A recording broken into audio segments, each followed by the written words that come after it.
So I personally don't train for looks, aesthetics. I train to be able to lift things, move well, move far, and function in an adverse environment. I feel like that's a lot more useful and also gives me something to train for. So I don't really take progress pictures in the mirror that much, but sometimes I do. I know we like to talk about and explain how sandbags can build some crazy core strength and whatnot. So I wanted to make this video to actually show you what consistent sandbag-based training, including calisthenics, kettlebell, and conditioning work, can improve the way you look.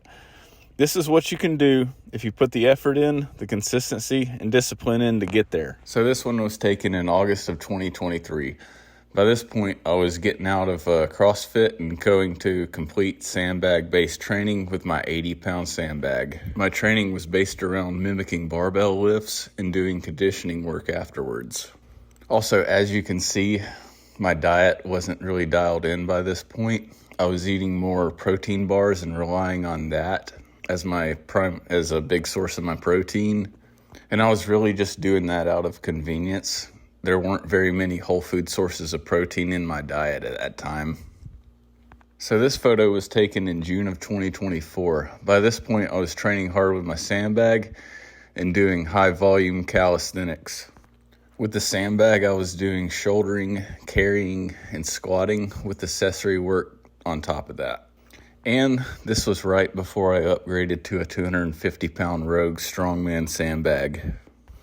By this point, my diet consisted of a lot more whole food sources of protein and nutrition in general. This one was taken just a few days ago on Christmas morning. This is after 6 months of training with my Rogue 250-pound Strongman sandbag, doing lifts like picking, extensions, carrying, and squatting. And it's also after running 4 months of my sandbag program I just released called Total Functionality. It's more of a hybrid-based approach. The link to the video is in the description if you'd like to check it out. And by this point, my diet is pretty well dialed in with animal-based foods like red meat, eggs, and butter, with also potatoes, pineapples, or watermelon. And I use a lot of honey as well. As you can see right here, what you put in your body has a big impact on your results from training. In that first photo, I was training hard, still moving, had a fast metabolism and everything. But once I got my diet dialed in the last photo, you can see the obvious results. So here's the thing. I can show you like a day of eating exactly what I eat, but that doesn't mean it's gonna work for you. That's why I like when I watch some big influencers video and they show me what they eat. It's like, I can't really relate to that because they're buying expensive brands of everything, and I know that most people can't afford it, including myself. But I will tell you this, quality of food matters. There's cheap ground beef and there's expensive grass-fed ground beef.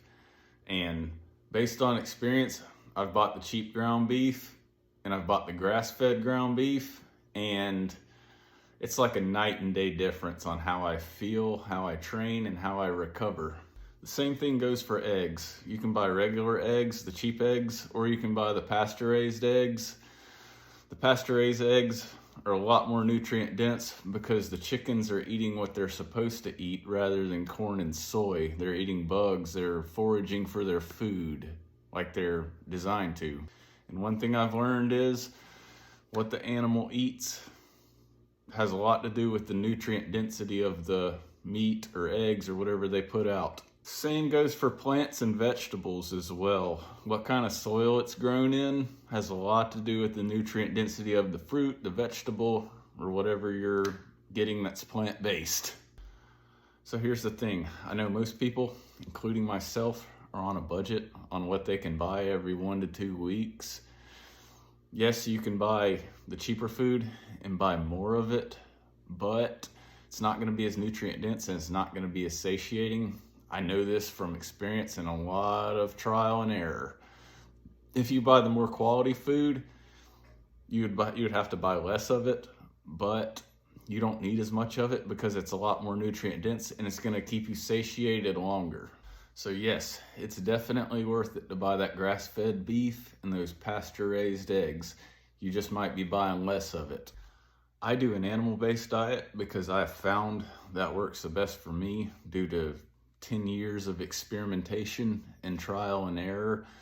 In reality, the best diet is the one that you can stick to and the one that you found most effective that works for you. So I'm a big believer in doing simple exercises with max effort and consistency.